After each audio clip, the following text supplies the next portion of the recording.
at Madison Middle School. What I wanted to do is go over some information for what we are calling Smart Start Week. So if you can just bear with me, there are 12 slides. However, I tend to talk. Okay. So the first weeks of school. So next week, which is August 24th, until that Friday, which is August 28th, all students are going to start school via e-learning. And then starting the following Monday, August 31st, students who chose to be on school on site, we also call that brick and mortar, will begin on site. That is Monday, August 31st. Those students who chose e-learning will continue e-learning after that week.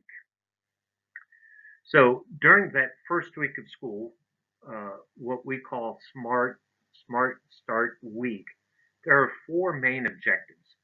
So number one, we want to make connections with the families. So teachers are going to reach out to parents and kids, uh, gather information, resources. Teachers will let families know what supplies are needed or what resources are needed. Second, we need to set some expectations. So uh, teachers are going to set the expectations for daily attendance, daily activities, talk about a daily schedule. Also, online protocols, since we're going to use online platforms. Third, and this is really important, teachers have been asked to check on kids for both health and wellness. So part of that is we want everybody to be aware of our safety protocols or health protocols while on campus, right? So you've heard that students are supposed to wear masks. Each room there's going to be hand sanitizer. There's going to be cleansing wipes. We're going to ask students when they come in to wipe the desk and everything. Uh, uh, Wear a mask. Uh, we want to keep your child safe. We want to keep all children safe. But here's the other part to that objective is we know that the past 5 months has been very stressful for families. It's been stressful for students. So we're asking teachers just to connect with students and just see how they're doing mental health wise. Um, and if students are in need of services through our counselors, we can provide that. And then the fourth objective for that first week is just to introduce students to the curriculum. What are they going to be studying for the year? What resources are they going to have at their disposal? What technology platforms are going to be used, etc. So here's one of the daily expectations. One, students need to check in daily for attendance. So, and this is critical because schools get funding based on student attendance. So if students aren't checking in, we lose funding. So it is critical that students check in daily. Now, we know that not all families this first week are going to have access to devices. I will tell you that computers, laptops, tablets, and smartphones are all able to get onto the platform we take attendance on. Uh, so if you have any of those devices, then absolutely students can check in for the daily attendance. If you don't have any of those devices, we're going to ask families, please call in. Just call the school and say, hey, we're here, right? Uh, and I guess if you're not here, I don't know if you'd call in. Anyway, just call, say we're here if you're not able to log in. I put a note here. Mr. Cordovi, who's the assistant principal, has Amazon Fire tablets, uh, and he bought them for his kids. And he said they cost under $50 on Amazon, but they are able to get on to the different platforms we use. So that may be an option for some families. It's inexpensive, and I won't limit it to the Amazon Fire tablets. There may be other tablets as well that get on. Um, and then also this first week, Smart Start Week, we would only expect students to be online for maybe an hour uh, at the most. You know, we want to introduce them to the platform, but we do not want to burn students out. We also don't want to burn teachers out this first week either. Okay, so now here's talking about attendance. So number one, students must sign in to Clever, and they can use their student number and password that they used last year. If you need a password reset, or if you need a password created, you can call the school. You can see the number there, 272-3050, extension 237. But really, you could even just ask for the main office, which is 0, and say that you need to get your password reset, and we can do that for you. But then once you're in Clever, you will see an icon for Canvas. That's going to be our new online platform. Once you're inside Canvas, on the right-hand side are all the activities that students will need to complete. One of those every day will be a homeroom. I'm not sure if it's going to say homeroom quiz or a homeroom survey, but pretty much it's I'm here, right?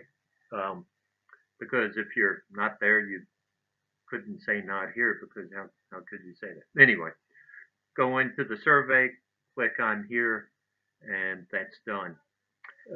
And you'll see this note. This is important. Students need to check in daily by 10:30 a.m. because then teachers have to enter it into EdConnect by 11 a.m. because at 1 o'clock, parent links are going to go to all families saying your child was absent from school today. So, uh, and if your child was there but wasn't able to check in, just let us know and we can correct our files. So, but that's why that 10:30 time frame is so important for the online, the e-learning. Uh, Now, parents, so I've talked about students having a Clever check-in. Well, there's a parent portal called MySpot.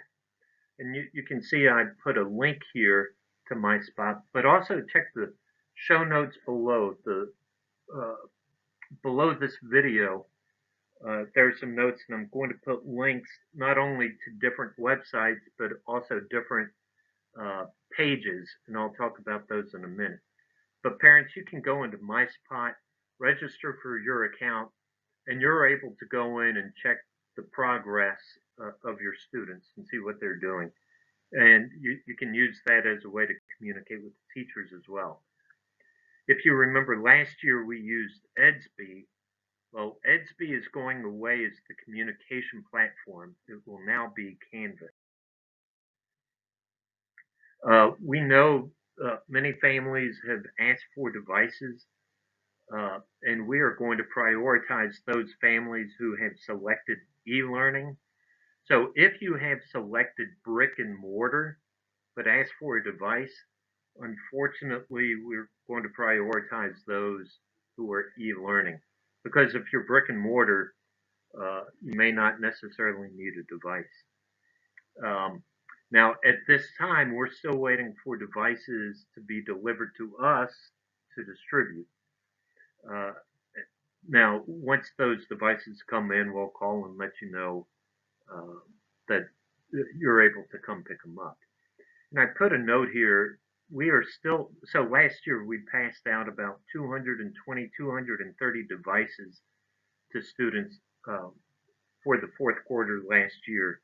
As of right now, we're still missing about 50 of those that were checked out, were not returned. If you have one of those devices, please return it because it needs to be updated with new applications. So please do that. Also, we know some families who have selected e-learning like the hard copy consumable workbook. And so you will have an opportunity. So students that chose on-site, brick and mortar, you will get those when you're here. Families who chose e-learning, if you want your own hard copy of the consumable, uh, we will let you know when you can come by and pick those up. It would be nice if we can do it the same day as that we're giving devices, so you can come get the device, get the workbooks at the same time. Transportation, and this is really for the students that chose on-site to begin August 31st. At this time, we are still waiting on information from transportation. And we know this is important to you because we're just about 10 days away from your student riding the bus. So it would be nice to know bus number, bus stop, what times, things like that. So here's, and you see I put this note. Um, if we do not have your email address in our Parent Link system, please provide that to us because we send a lot of information out via email, and so it'll just make communication that much stronger and easier for you. And you may ask, how do I know if my email's in their system? Well, if you have not received an email from me, then I don't have your email address. Okay, it's that simple because I've sent several emails out recently. So if you don't mind, just call the school and give us your email address, and we can add that to the system. Uh, Usually, the first day of school, we pass out different information, and certainly the students who are here on the 31st will get information. Some information is being sent home via mail with student schedule. Uh, in fact, those letters and packets are being prepared today and tomorrow. However, in the show notes below, I am going to put descriptions and links to different first packet information. So if that works correctly, uh, you should be able to click the link and it will take you to the specified document that you can download and use. Some of those are very helpful guides for Canvas. There will be information about athletics and shot records and meal plans and so forth. So look for those in the show notes below. Um, Thanks. I want to thank you, the parents, just for your patience through all this. I've described to some people that this has been whipsaw. Are we going to be brick and mortar, or school's going to open, or school's going to close, and it changes one week to the next. So I just want to thank you for your patience and understanding as we're going through this. I want to take a minute to compliment Miss Goodman, who's the assistant principal, and the guidance counselors who have worked many, many, many, many hours to create a new master schedule. To create a master schedule usually takes about 4 months, and they did it in 3 weeks. So, a lot of compliments and thanks to them. More information will be shared via Parent Link calls, Parent Link email, and YouTube, these YouTube videos. So if you have not done so yet, please subscribe to this YouTube channel and hit the bell that you'll be notified when new information is posted. To that end, I will tell you that teachers and teams of teachers have created introductory videos where they introduce themselves as a way to connect to teachers and students. So if you haven't done that yet, check out the videos. Some of them are just very cute. They're very good. Uh, and here, so it's ironic you're watching this on YouTube, but here's the address to the YouTube channel. It's YouTube /C Madison Middle School. And I thank everybody who has subscribed to YouTube because then we were able to customize our URL. And then finally, stay calm and mask on.